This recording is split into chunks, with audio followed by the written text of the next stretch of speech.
મનરેગાના કૌભાંડ સતત સામે આવે છે. આપ તમામ લોકો જાણો છો, દાહોદ જિલ્લાનું એક કૌભાંડ, મંત્રીના 2 પુત્રોની સામેલગીરી, મંત્રીના બંને પુત્રો જેલમાં, મંત્રીશ્રી હજુ કેબિનેટમાં જતા નથી, આ બધું જાણીએ છીએ.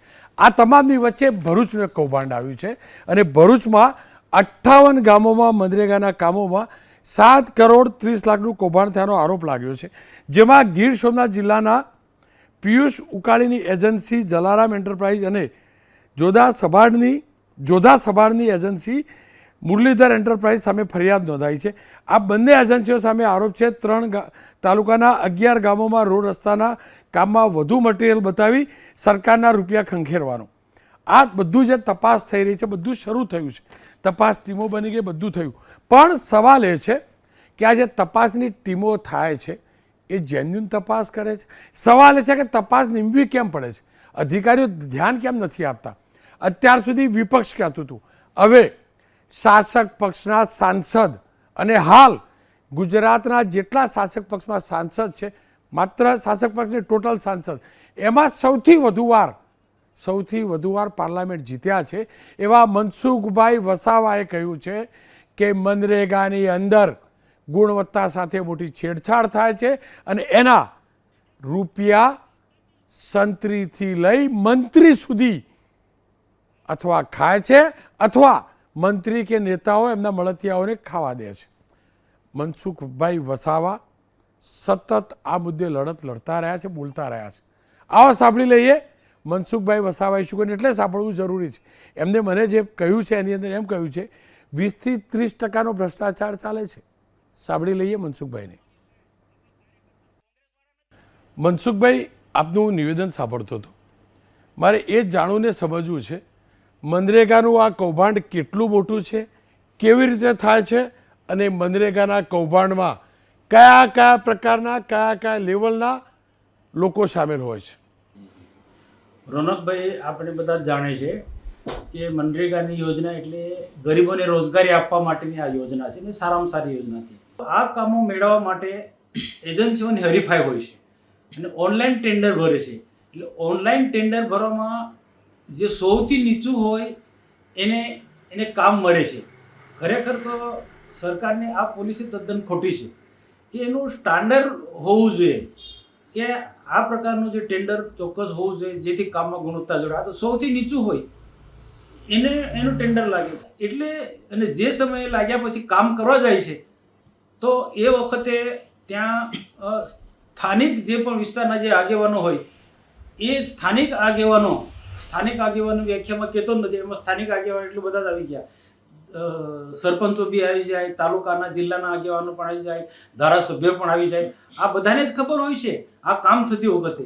પણ આ બધું કામ જે તે સમયે જ્યારે થાય છે એ ચોક્કસ હું માનું છું કે ગુણવત્તાવાળું કામ થતું નથી.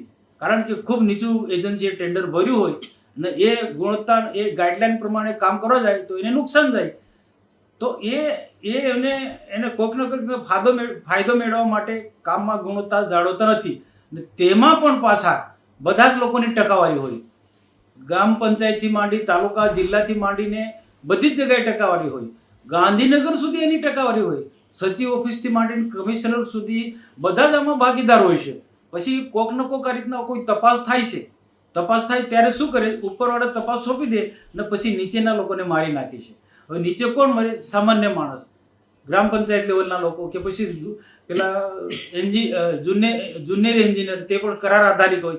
આવા લોકો ભોગ બને છે. હકીકતમાં આની અંદર બધા જ લોકો ઇન્વોલ્વ હોય છે. આ તપાસની અંદર બધા બચી જાય છે, ગાંધીનગરવાળાઓ બચી જાય છે, જિલ્લાના મોટા નેતાઓ બચી જાય છે. બાકી જે તે સમયે કામ ચાલતો હોય તે વખતે જો કાળજી રાખવામાં આવે તો આ સારામાં સારી યોજના છે. લોકોને રોજગારી પણ મળે અને કામમાં ગુણવત્તા પણ જળવાય. પણ આજે આ સ્થિતિ આખા અહીંયા પૂરતી નથી. ગુજરાતની અંદર બધા જ જિલ્લામાં છે અને સૌથી વધારે ગ્રાન્ટ જે દાહોદ જિલ્લામાં આવે છે. તો એ આ સ્થિતિમાં જ્યાં ખરેખર સરકારી તપાસ કરાવવું હોય અને એને કાયદેસર આવનારા દિવસમાં આ યોજના સારી રીતના 100% સક્સેસ જાય એના માટે જે પણ આમાં ઇન્વોલ્વ હોય એવા એજન્સીને બ્લેકલિસ્ટ મૂકી દેવું જોઈએ. અને એની સાથે ઇન્વોલ્વ કેટલાક જે તે વિસ્તારમાં જે આગેવાનો હોય એમને પણ ખબર જ હોય છે, પણ એમાં પણ એ છટકી જાય છે. તો એમને પણ સરકારે પકડવા જોઈએ. એમાં જિલ્લાના આગેવાનો હોય, જિલ્લા પંચાયત કે તાલુકા પંચાયતના હોય કે પછી ધારાસભ્ય હોય કે હું તો સંસદ સભ્ય હોય, જે પણ કોઈ હોય એમની સામે પણ કાર્યવાહી થવી જોઈએ. નહીં તો શું છે, બધા નેતાઓ છટકી જાય છે, નાના અધિકારી મરી જાય છે. આ સ્થિતિ છે સાહેબ. મનસુખભાઈ, મનરેગાનું કામ L1 એટલે કે સૌથી ઓછા ભાવ ભરે તેને આપવામાં આવે, એના પછી ટકાવારી પણ ચૂકવવાની એ કોન્ટ્રાક્ટરે. એનો મતલબ ઓછા ભાવે કામ લેવાનું, પાછું કમિશનને ટકાવારી ચૂકવવાની. તમારે એ જ સમજવું છે, આ ટકાવારી ચૂકવી તો પછી આ લોકો કોન્ટ્રાક્ટરો કામ કેવા કરતા હશે, કેવી ગુણવત્તાવાળા મનરેગાના કામ થાય છે. કામ જો આમાં જ્યાં જે નીચે લોકો કાળજી રાખે છે, જે સરપંચ હોય અથવા તાલુકાના લોકો જે કાળજી રાખે ત્યાં કામો સારા થાય છે, પણ ક્યાંક સેટિંગ થાય ત્યાં કામો આવા તકલાદી કામો થાય છે, એ વાત નક્કી છે. આપે એક મુદ્દો એ પણ ઉઠાવ્યો કે મનરેગાના કૌભાંડોની તપાસ સમયસર નથી થતી, જે સમયસર થવી જોઈએ. શું કારણ હોઈ શકે કે અધિકારીઓ ફરિયાદો મળ્યા બાદ પણ મનરેગાની સમયસર તપાસ નથી કરતા? શું અધિકારીઓની સામેલગીરી હોય છે, લોકોને બચાવવા માટે તપાસ સમયસર નથી થતી, અને કૌભાંડ ઉપર પડદો પાડવા માટે જ તપાસનું આ તરકડ થાય છે જ્યારે પણ તપાસ થાય છે ત્યારે? જો આમાં પણ શું છે, દાખલા કે ભરૂચ જિલ્લાની વાત કરું કે પછી નર્મદા જિલ્લાની વાત કરું કે જે તે સમયે આ જે કામો થાય, હમણાં જે પ્રશ્નો ઉઠે 500 વર્ષ જૂની વાત છે. એ 5 વર્ષના જે ડીડીઓ હતા, જે જોશી સાહેબ, એના વખતે આ બધું કૌભાંડ થયું છે. અને નરેગાના જે ડાયરેક્ટર હતા જે તે સમયના, એ લોકોની આ જવાબદારી છે. હવે એ જે તે સમયે આ કોઈ તપાસ જ નથી થઈ, અને આ બધા જ ઇન્વોલ્વ હોય છે. હવે 500 વર્ષ પછી આ પ્રશ્ન ઊભો થાય એટલે એ મને સમજાતું નથી કે 500 વર્ષ પછી આ કેમ કોઈકને કઈ પ્રકારને કોઈની ટકાવારી ના મળી હોય એવા લોકો પછી આવી રીતના તપાસ માંગે છે. પણ અને હું તો કહું, જે તે સમયે તપાસ માંગનારા લોકોએ જે તે સમયે કેમ તપાસ માંગી નથી?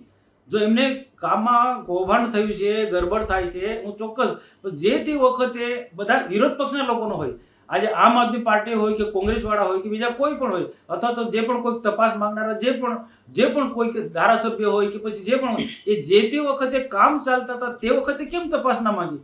તે વખતે શું છે, તપાસ નહીં માંગે પણ એ સેટિંગમાં હોય, જો ફલાણાને આટલા ટકા આપો છો તો મને પણ આટલા ટકા મળે, અને પછી અંતે ના કોઈને સેટિંગ થાય તો પછી આવી રીતના સમય વીતી ગયા પછી તપાસ માંગતા હોય. પણ સમય વીતી ગયા પછી ઘણું બધું પાણી વહી જતું હોય છે. એમાં 4-5 વર્ષ પછી આ જે કામો થયેલા છે એ હમણાં તપાસ કરે છે. એટલે જ હું કહું છું કે આ જવાબદારી જે તે વખત ગાંધીનગરમાં બેઠેલા એ સચિવની કે કમિશનરની પણ જવાબદારી છે. કારણ કે ફંડ છોડે ત્યાંથી છોડે છે, એ ત્યાંથી છોડે, એમની પણ જવાબદારી છે. જો પગલાં લેવાતા નીચેના કર્મચારીની સામે પગલાં લેતા હોય તો કમિશનરની સામે પણ કે સચિવની સામે પણ પગલાં લેવા જોઈએ એ જે તે સમયના, કે બધાનું સેટિંગ હોય છે આમાં. એટલે હું તો એક જ માનું કે નાનો માણસ મરવો ના જોઈએ. તપાસ થવી જોઈએ, તટસ્થ તપાસ થવી જોઈએ, અને પગલાં લેવા જોઈએ તો બધા જ લોકોની સામે લેવા જોઈએ, એક નીચેના લોકો સાથે એકલા નહીં. મનસુખભાઈ, તમારું આકલન શું કહે છે? કેટલી હોય છે ટકાવારી આ મનરેગાની અંદર? સરકાર એટલે કે દિલ્હીથી 100 રૂપિયા નીકળે છે ગરીબ માટે, મનરેગા માટે, તેમાંથી કેટલા વપરાય છે અને કેટલા આ કમિશનો અને ટકાવારીમાં ખવાય છે? હું ચોક્કસ જે વાત કહું છું કે પહેલામાં જે કામો બધા થતા હતા, શું પહેલાની ટેવ પડી ગઈ, મનરેગાના કામોમાં પેપર પર જ કામો થતા હતા, પણ કોઈ તપાસ નહોતું માંગતું ને તે વખતે લોકોમાં જાગૃતિ બી નથી. પરંતુ હમણાં જે કંઈ હું જાતે પણ કેટલાક કામો ચેક કર્યા, અને આજે તપાસની જે વાતો થાય છે એ કામોમાં પણ કામો તો થયા છે પણ ગુણવત્તા નથી જળવાઈ. એટલે બિલકુલ કામો નથી થયા એવું નથી, કામો થયા છે પણ ગુણવત્તા નથી જળવાતી. એમાં 25-30% જેટલું કૌભાંડ કે ગરબડ થાય છે, હું ચોક્કસ માનું છું. અને બાકીના એવું નથી કે આજે તમે રેકોર્ડ પર પણ જોયું, ટીવી પર બધા સ્થળ પર પણ જોયું છે, કેટલાક મીડિયાના લોકો પણ છે કે કેટલીક જગ્યાએ કામો થયા છે. જે કામો થયા છે, જે તે મેં કીધું જ ક્યારનું કે જે તે ગામના સરપંચ છે કે એ વિસ્તારનો આગેવાન ઈચ્છે કે આ કામ સારું થવું જોઈએ તો સારું થાય છે. તો આવનારા દિવસોમાં પણ આ મનરેગા યોજના અથવા તો બીજા કોઈ પણ કામની અંદર ગુણવત્તા જાળવી હોય, લોકોને ઉપયોગી કામો કરાવવા હોય તો નીચે લેવલ જે સ્થાનિક કક્ષાના જે નેતાઓ છે એ જો સુધરી જાય તો પછી ઓટોમેટિક બધા સુધરી જાય. મનસુખભાઈ, આપ એકમાત્ર એવા સાંસદ છો કે મનરેગા હોય કે અન્ય કૌભાંડ તે મુદ્દે બોલો છો. મોટાભાગના ધારાસભ્યો મૌન થાય છે, મોટાભાગના સાંસદો મૌન થાય છે. કારણ શું? પોતાના મળતિયાઓને સાચવવાનું કે પછી તેમની પણ ભાગબટાઈ હોય છે? હું એવું નથી કહેતો કે ટકાવારીમાં એમની ભાગીદારી હશે, પણ ક્યાંક એમના મળતિયા હોય, એમની જ ગ્રામ પંચાયતો હોય, એની જ તાલુકા પંચાયતના સભ્યો હોય, એવી વિસ્તારના એમના આગેવાન હોય, અથવા તો પછી એનજીઓ જે સંસ્થા છે એ એમના કોઈ મળતિયાની હોય છે, કોકનો કોક એમના મિત્ર મંડળમાં હોય, એટલે પછી મૌન સેવે છે આ લોકો બધા. મનસુખભાઈ, આપનો ખૂબ ખૂબ આભાર અવાજ ઉઠાવવા માટે, સત્યનો સાથ આપવા માટે, સત્યને ઉજાગર કરવા માટે. રાજ્ય સરકારને હાથ જોડીને વિનંતી છે, હવે તો આ બધું બંધ કરાવો. દાહોદની અંદર ચોક્કસથી દાદા તમારી સરકારે કાર્યવાહી કરી છે, તમારી સરકારના મંત્રીના પુત્રો વિરુદ્ધ કાર્યવાહી કરી છે. બસ એ જ મક્કમતા દાદા તમામ ઠેકાણે એ જ મક્કમતા દર્શાવવી જરૂરી છે. કેમ કે આપણે મક્કમતા નથી દર્શાવતા એટલે જ ખેલ ચાલે છે, અને ખેલને ખુદ સરકારના સાંસદ કહી રહ્યા છે કે મગરમચ્છો નથી પકડાતા, મગરમચ્છોની આ કરતૂત છે. બસ દાદા, આ એક મગરમચ્છને પકડી માખીની જેમ ફેંકવા જરૂરી છે. નહીં ફેંકીએ ને તો આપણી સરકારની તિજોરી ખાલી કરશે આ લોકો. એટલું જ નહીં, ગરીબ વિસ્તારની અંદર એ વિકાસ નહીં પહોંચે, ગરીબોના વિસ્તારમાં જે વિકાસના હકદાર છે, જે વિકાસ માટે આપણી રાજ્ય અને કેન્દ્રની સરકાર રૂપિયા ખર્ચે છે. દર્દ થાય છે દાદા, એટલે બોલું છું. આપ પણ જાણો છો દર્દ થાય છે એટલે બોલું છું. કડવો છું, કડવું બોલીશ, સત્ય માટે બોલતો રહીશ. કમસે કમ મારું બોલેલું સત્ય કન્સિડર ન કોઈ કરે તો કંઈ નહીં. મનસુખભાઈ ભારતીય જનતા પક્ષના સાંસદ, સૌથી વધુ વાર જીતેલા સાંસદ, એ કહે છે ને એ મુજબ કાર્યવાહી તો થવી જોઈએ, અને મગરમચ્છોને ફેંકીને ઉઠાવીને મારે.